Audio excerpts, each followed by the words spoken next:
Justice for আরজি কর, কবি চন্দননাথ। সব মানুষই আমার মতন হবেন না, তা সত্যি খুব।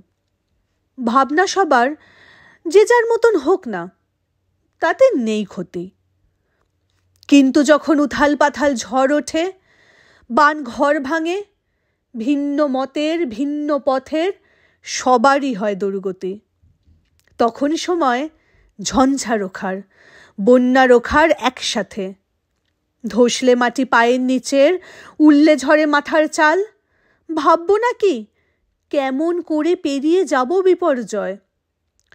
রঙের ভাড়ার শূন্য হলে কোন রঙে ভোর আঁকবো কাল।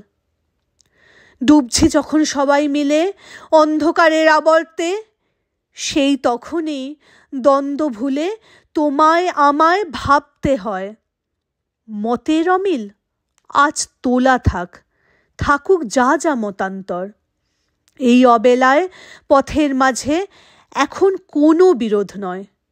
মিলব সবাই, লড়ব সবাই, পথের লড়াই পথেই আজ। মত ও পথের তত্ত্ব নিয়ে লড়ব না হয় জয়ের পর। এক স্লোগানেই মিলিয়ে গলা বলবো এখন সোচ্চারে, চাইছি বিচার, কেবল বিচার, জাস্টিস ফর আরজি কর। চাইছি বিচার, কেবল বিচার, জাস্টিস ফর আরজি কর।